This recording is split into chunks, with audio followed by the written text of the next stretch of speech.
அன்புக்கினிய மாணவர்களே, இன்று நாம் வரலாறும் வரலாற்றோடு தொடர்புடைய துணை அறிவியல் பாடங்களை பற்றி படிக்க இருக்கின்றோம். Dear students, today we are going to study about history and ancillary sciences. So students, different branches of knowledge are interrelated. So all branches of knowledge are interrelated or interdependent. The findings of one branch of knowledge is used in the study of another branch. Likewise, history on its part depends on several branches of knowledge. History, the findings of different branches of knowledge affect the study of history. So there are such branches, we call it as ancillary or auxiliary sciences. So branches on which history depends upon. So for example, branches like chronology, paleography, graphology, sigillography, diplomatic, these are branches of study, these are branches of sciences, these are branches of knowledge which affect the study of history. The findings in chronology, the findings in paleography, the findings in graphology, the findings in sigillography, the findings in diplomatic studies affect the study of history. We make use of these findings in the study of history. Hence, these branches and some other more branches are called as ancillary or auxiliary sciences. So today we are going to study about what are the different ancillary sciences that affect the study of history. அன்புக்கினிய மாணவர்களே,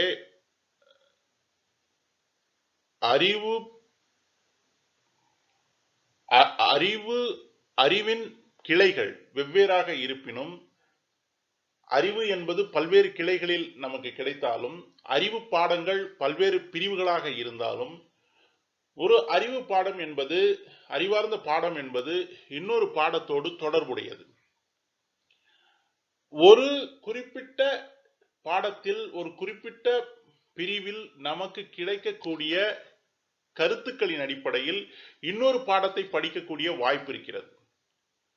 ஒரு குறிப்பிட்ட பாடத்தில் நமக்கு கிடைக்கக்கூடிய கண்டுபிடிப்புகள், நம் தெரிந்து கொண்ட அறிவு சார்ந்த விஷயங்களை பயன்படுத்தி நாம் இன்னொரு பாடத்தை படிக்க முடியும். உதாரணமாக வரலாறை எடுத்துக்கொண்டோமேயானால், வரலாற்றுக்கு அப்படி பல பாடப்பிரிவுகள் உதவிகரமாக இருக்கின்றன. அப்படி வரலாற்றுக்கு உதவிகரமாக இருக்கக்கூடிய பாடப்பிரிவுகளை நாம் ஆன்சிலரி ஆர் ஆக்சிலரி சயின்சஸ் என்று சொல்கிறோம்.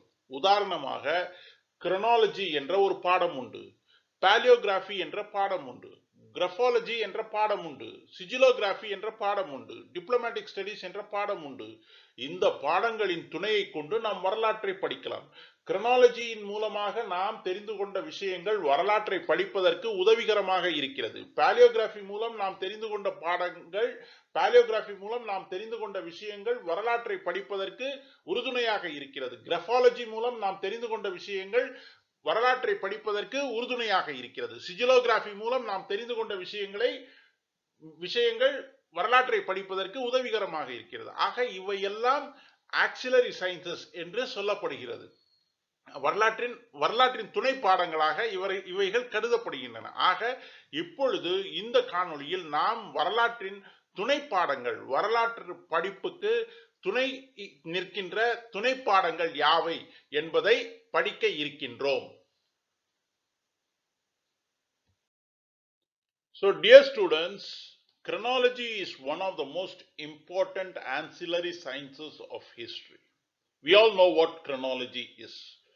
Chronology is the science of studying the time, or it is the knowledge of studying time. In the sense, in the past we have not used universal calendars. Each and every society used its own calendars, and it is important to interpret these calendars and convert these calendar timings to the universal calendar which we follow now. So now, what is chronology? Chronology, why is it important? It helps us to fix the time frame. Actually, when we study history, what is very important is the time frame. We need to know when the event occurred. So chronology helps us to fix this time frame. A study of the calendars, and not only study of calendars, time, in order to fix the time for an event, we need to have a knowledge about the calendars that were followed, and also many a times the time is fixed based on the relevant events that occurred along with this particular event. So we need to have a in-depth knowledge of fixing the time frame, and it is very important that we when we study history, we study it in the time order. So events are fixed in the time order. So chronology helps us to fix the events in the time order, and hence chronology is very much indispensable for understanding history. Without chronology, history would be a confusing lot. We would not know the time when and where these rulers ruled. So hence, it is very important. Chronology is a subject that helps us to study history in order. So that is the first ancillary science. அன்புக்கினிய மாணவர்களே, வரலாற்றுக்கு மிக முக்கியமான துணைப்பாடமாக இருப்பது கிரோனாலஜி அல்லது காலவரிசை அறிவியல். காலவரிசை அறிவியல் என்பது நமக்கு காலங்களை பற்றி அறியக்கூடிய துணைப்பாடம். வரலாற்றை நாம் படிக்கின்ற போது கால நேரம் என்பது முக்கியம். ஒரு நிகழ்வை பற்றி நாம் படிக்கின்றோம் என்று சொன்னால், அந்த நிகழ்வு எந்த நேரத்தில் எந்த காலத்தில் நடைபெற்றது என்பதை நாம் உறுதி செய்ய வேண்டியது மிக முக்கியமான அவசியமான பணியாக இருக்கிறது. இன்று நாம் உலகம் முழுக்க ஒரு பொதுவான கேலண்டரை பயன்படுத்துகின்றோம். ஆனால் கடந்த காலங்களில் அப்படி எல்லாருமே ஒரே கேலண்டரை பயன்படுத்தியது அல்ல. ஒவ்வொரு சமூகமும் தனக்கு உரிய கேலண்டர் முறையை பயன்படுத்தினார்கள். ஆக ஒரு சம்பவத்தை நாம் அறிகின்ற போது அந்த சம்பவத்தில் குறிப்பிட்டிருக்கக்கூடிய கேலண்டர் அடிப்படையில் அது எந்த காலத்தில், பொது கேலண்டரில் அது எப்பொழுது நடைபெற்றது என்பதை கணிக்க வேண்டிய அவசியம் இருக்கிறது. பல்வேறு நேரங்களில் நாம் அவர்கள் எதுவும் கேலண்டர்களை பயன்படுத்தவில்லை என்று சொன்னால், இதர ஆதாரங்களின் அடிப்படையில் நாம் ஒரு நிகழ்வுக்கான காலப்பட்டியலை தயாரிக்க வேண்டியதாக இருக்கிறது. அந்த நிகழ்வு எந்த நேரத்தில் நடந்தது, எந்த காலத்தில் நடந்தது என்பதை துணை ஆதாரங்களை பயன்படுத்தி நாம் கண்டுபிடிக்க வேண்டியதாக இருக்கிறது. ஆக வரலாற்றை படிப்பதற்கு நேரம், காலம் மிக முக்கியம். அந்த நேரம், காலத்தை, அந்த கால வரிசையை நமக்கு சொல்லக்கூடிய அறிவியல் கிரோனாலஜி. ஆக கிரோனாலஜி உடைய அடிப்படை பங்கு என்னவென்று சொன்னால், வரலாற்றில் நடைபெற்ற நிகழ்வுகளை காலவரிசையின்படி வரிசைப்படுத்துவது கிரோனாலஜியின் பயன்பாடு. ஆக கிரோனாலஜி என்ற இந்த துணைப்பாடம் இல்லாமல் நாம் வரலாற்றை படிக்க இயலாது. ஆக வரலாற்றோடு மிக நெருங்கிய தொடர்புடைய ஒரு துணைப்பாடம் கிரோனாலஜி.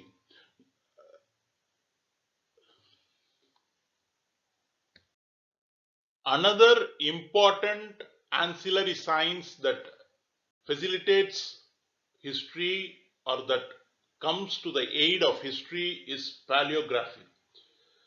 Paleography is a study of old handwriting, or it is about the evolution of letters.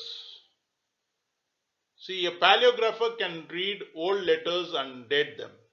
He reads manuscripts and inscriptions and helps us to fix the time of these manuscripts and inscriptions. And moreover, a paleographist is required to study the abbreviations while writing the scripts. while writing the inscriptions, while writing the manuscripts, people use abbreviations. People in different cultures, different civilizations use abbreviations, and it is for the paleographist to decipher these abbreviations, the meanings of these abbreviations. So paleography is a very critical subject that helps to sharpen the understanding of man. A person who is involved in paleography will not be carried away by superficial appearances. So it is a very important subject, and it is deciphering of the scripts. It is like deciphering of the scripts, so which is very, very important for history. So அன்புக்கினிய மாணவர்களே, நாம் வரலாற்றின் துணை பாடங்களை பற்றி படித்துக் கொண்டிருக்கின்றோம். வரலாற்றின் துணை பாடங்களில் மிக முக்கியமான துணை பாடமாக கிரோனாலஜி என்ற பாடத்தை பற்றி படித்தோம். இப்பொழுது பாலியோகிராஃபி என்ற பாடத்தை பற்றி படிக்கின்றோம். பாலியோகிராஃபி என்ற பாடம் என்னவென்று சொன்னால், கடந்த கால மனிதர்கள் எழுதிய எழுத்து முறையை அறிந்து கொள்ளக்கூடிய பாடம்தான் பாலியோகிராஃபி. அவர்கள் எழுதிய எழுத்து முறையை கண்டுபிடிப்பது, அவர்கள் எழுதிய எழுத்துக்களை, அதன் பொருளை கண்டுபிடிப்பது, அதுதான் பாலியோகிராஃபி என்பது. ஆக எழுத்து வடிவங்கள் எப்படி தோன்றின, அந்த எழுத்து வடிவங்களின் பொருள் என்ன என்பதை பற்றி படிப்பது பாலியோகிராஃபரின் வேலையாக இருக்கின்றது. நமக்கு நிறைய கல்வெட்டுக்களும் எழுத்துப்பூர்வமான சான்றுகளும் கிடைக்கின்றன. இந்த எழுத்துப்பூர்வமான சான்றுகளிலும் கல்வெட்டுகளிலும் பயன்படுத்தப்பட்ட எழுத்து வடிவங்கள் வரலாற்று ஆசிரியர்கள் எல்லாராலும் படித்துவிட முடியாது. ஏன் என்று சொன்னால், அதற்கென்று ஒரு தனி பாடப்பிரிவு உண்டு, பாலியோகிராஃபி என்ற அந்த பாடம். ஆக பாலியோகிராஃபி என்ற இந்த பாடத்தில் நிபுணத்துவம் பெற்றவர்கள் தான் பழங்கால கல்வெட்டிலும் பழங்கால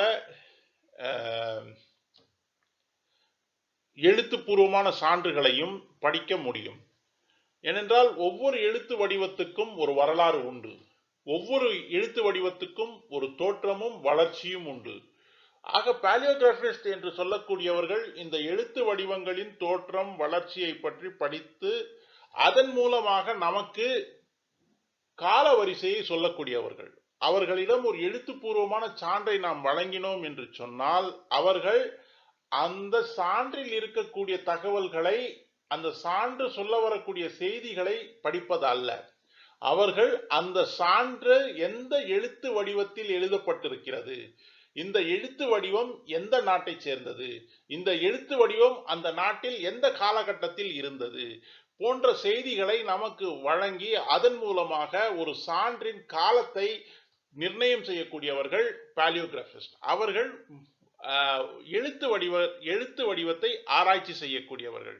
அப்படி எழுத்து வடிவத்தை ஆராய்ச்சி செய்கின்ற போது சுருக்கெழுத்தையும், குறிப்பாக பல எழுத்தாளர்கள் பல எழுத்துப்பூர்வமான சான்றுகளை எழுதுகின்ற போது பல இடங்களில் சுருக்கெழுத்துகள் பயன்படுத்தப்பட்டிருக்கும். அப்படிப்பட்ட சுருக்கெழுத்துகளின் பொருள் என்ன என்பதை சொல்லுவதும் பாலியோகிராபிஸ்ட் உடைய பணியாக இருக்கிறது. ஒரு பாலியோகிராபிஸ்ட் உடைய பணி என்பது மிக அறிவார்ந்த அறிவுபூர்வமான பணியாக இருக்கும். ஒரு பாலியோகிராபிஸ்ட் என்று சொல்லக்கூடியவர்கள் அவருடைய அறிவாற்றல் மிக சிறப்பானதாக இருக்கும். ஏனென்று சொன்னால், அவர்கள் கடந்த கால எழுத்துக்களை எல்லாம் படித்து அதன் பொருளை அறியக்கூடிய, அந்த எழுத்து வடிவத்தை டெசிஃபர் செய்யக்கூடிய ஒரு பணியில் இருப்பது என்பது மிக கடினமான படிப்பு. அதை மீண்டும் மீண்டும் அவர்கள் செய்யும் போது அவர்களுக்கு மிக சிறப்பான அறிவு கூர்மை வருகின்றது.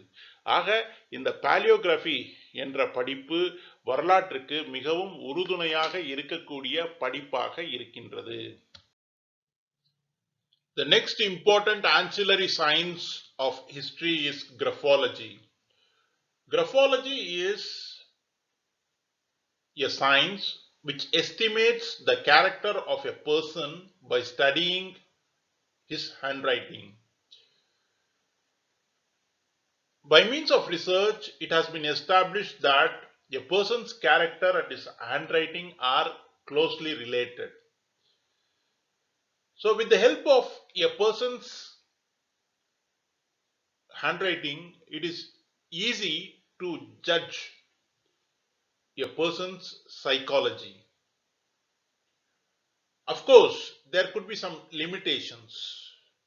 A person who is writing in a speeding train, his handwriting may not be his regular handwriting.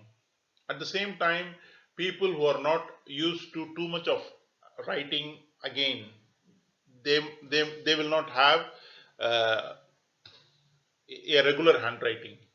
So, in without these limitations, if we can assess a person's handwriting and we can know the psychology of the person.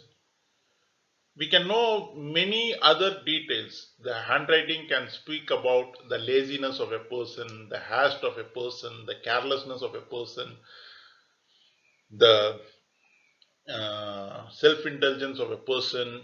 So, yeah, with the help of handwriting also, or with the help of graphology, which is the study of handwriting of an individual person, we can know about an individual, and this can help in writing history.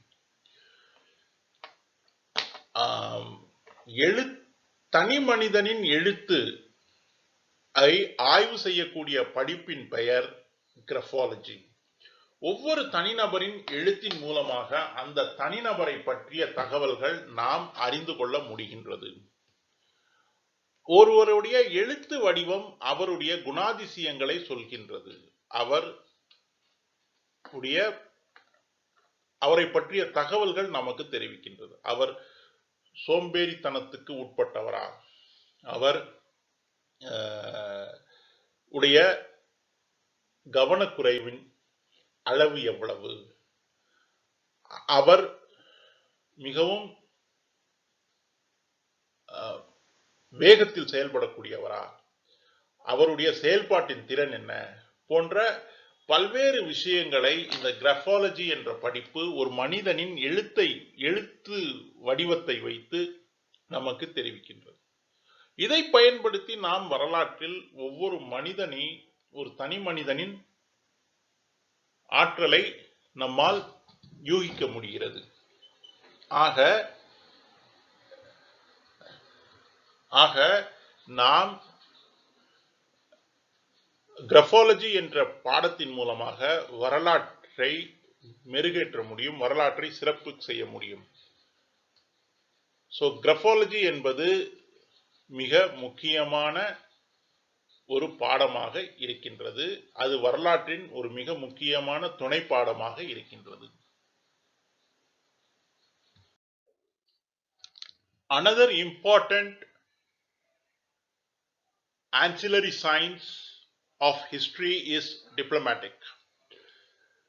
Diplomatic is study of official pattern of behavior and writing. Actually, the word diploma originally meant a piece of handwriting folded double. In course of time, the word referred to passport or letter of recommendations for persons who used to travel. Then, official manuscripts, whether they are legal, official, historic, literary value, all came to be considered under the heading diplomatic. And by 17th century, it was noticed that official bureaucracy, when they write their letters and documents, they have a prescribed order of arrangement. And this order of arrangement is followed in all their letters. And now, even today, every official institution has its own method of arranging letters, a rigid method of arranging letters. And by studying these letters, we can easily assess the veracity of that letters. In the sense, we can assess whether this letter belongs to this particular office. So a person who specializes in this study, it is called as diplomatic.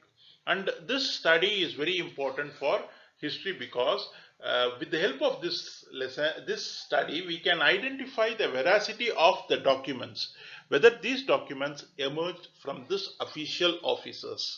So this is diplomatic. அன்புக்கினிய மாணவர்களே, வரலாற்றின் இன்னொரு மிக முக்கியமான துணை பாடம் என்னவென்று சொன்னால் diplomatic. Diplomatic என்பது அடிப்படையில் ஒரு எழுதப்பட்ட காகிதம் இரண்டாக மடிக்கப்பட்டிருந்தால் அதை டிப்ளமா என்று சொன்னார்கள். பிறகு டிப்ளமா என்ற சொல் பயணிக்கக்கூடிய பயணிகளுக்கு வழங்கப்படுகின்ற கடிதங்களுக்கு கொடுக்கப்பட்டது. பிறகு அனைத்து எழுத்து பூர்வமான சான்றுகளும், அது சட்டப்படியான சான்றுகளாக இருந்தாலும், அது இலக்கிய சான்றுகளாக இருந்தாலும், அப்படி எழுதப்பட்ட சான்றுகளுக்கு டிப்ளமா என்ற வார்த்தை வழங்கப்பட்டது. பிறகு 17ஆம் நூற்றாண்டில் ஒரு விஷயத்தை கவனிக்கப்பட்டது. அது என்னவென்று சொன்னால், ஒவ்வொரு அரசு அலுவலகமும் அல்லது ஒவ்வொரு மிக முக்கியமான பொறுப்புள்ள நிர்வாக அலுவலகமும், உதாரணமாக ஒரு அரசரின் அவையிலிருந்து வரக்கூடிய கடிதங்கள், கிறிஸ்துவ திருச்சபையிலிருந்து வரக்கூடிய கடிதங்கள், இப்படி ஒவ்வொரு இடத்தில் இருந்தும் ஒவ்வொரு அரசு அல்லது ஒவ்வொரு மிக முக்கியமான அலுவலகத்திலிருந்து வரக்கூடிய கடிதமும் ஒரு குறிப்பிட்ட அடிப்படையில் வகுக்கப்பட்டிருந்தது. ஒரு கடிதம் அவர்கள் வெளியிடுகிறார்கள் என்று சொன்னால், ஒரு செய்தி அவர்கள் வெளியிடுகிறார்கள் என்று சொன்னால், அந்த செய்தி ஒரு குறிப்பிட்ட அடிப்படையில் வகுக்கப்பட்டிருந்தது. இன்று வரை அனைத்து அலுவலகங்களும், அதாவது வெள்ளை மாளிகை என்று சொல்லப்படுகின்ற அமெரிக்க ஜனாதிபதியின் அலுவலகத்திலிருந்து வரக்கூடிய கடிதங்கள், ராஷ்டிரபதி பவன் என்று சொல்லப்படுகின்ற இந்திய ஜனாதிபதியின் இதில் இருந்து வரக்கூடிய கடிதங்கள், தமிழக அரசின் வெளியீடுகள், இப்படி ஒவ்வொரு அரசு நிறுவனத்துக்கும் அரசு சாராத இதர நிறுவனங்களுக்கும் அவர்கள் வெளியிடுகின்ற போது ஒரே வகையான அவரவர்களுக்கு உரிய வழிமுறைகளில் அந்த கடிதங்களை வெளியிடுகின்றன.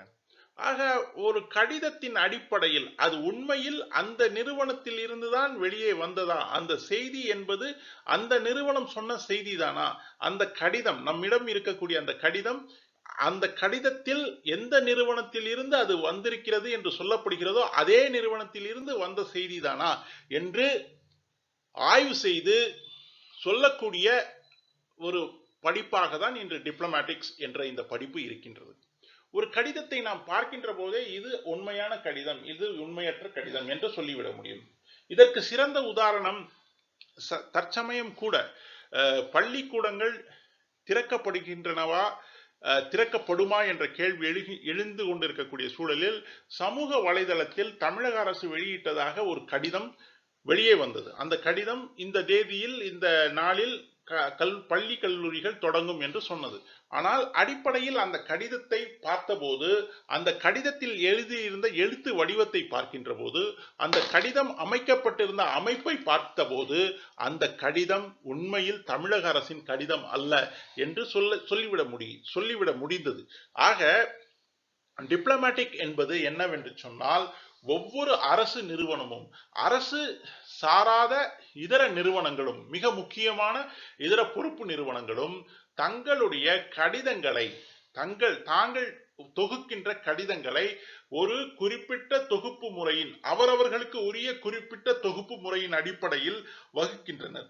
அப்படி வகுக்கின்ற கடிதங்களில் அடிப்படையில் நாம் ஒரு கடிதத்தை உண்மையான கடிதம் அல்லது போலி கடிதம் என்று சொல்லிவிட முடியும். ஆக டிப்ளமேட்டிக் என்று சொல்லக்கூடிய இந்த படிப்பு என்பது அந்த ஒவ்வொரு அரசு நிறுவனத்தின் எழுத்து வடிவத்தின் கடிதத்தை ஆய்வு செய்து அது உண்மைதானா இல்லையா என்று சொல்லக்கூடிய அந்த படிப்புக்கு டிப்ளமேட்டிக் என்று சொல்வார்கள். இது வரலாற்றுக்கு மிக முக்கியமான ஒரு துணை பாடமாக இருந்து கொண்டிருக்கிறது என்பதை நாம் தெரிந்து கொள்ள வேண்டும். ஆக இந்த காணொளியில் நாம் வரலாற்றுக்கு தேவையான மிக முக்கியமான துணை பாடங்களை பற்றி படித்தோம். இன்னும் சில துணை பாடங்கள் இருக்கின்றன, அது அடுத்த வகுப்பில் நாம் படிப்போம். This slideshow was prepared with the reference of B. Sheikh Ali Saab's book History, Its Theory and Method, published by Macmillan. இந்த காணொளியை தயாரிப்பதற்காக பி ஷேக் அலி அவர்களுடைய history it's theory and method என்கின்ற புத்தகம் மேக்மிலன் பதிப்பகத்தால் வெளியிடப்பட்ட புத்தகம் மிகவும் உறுதுணையாக இருந்தது. இந்த காணொளியை கேட்ட உங்களுக்கு எனது நன்றிகள்.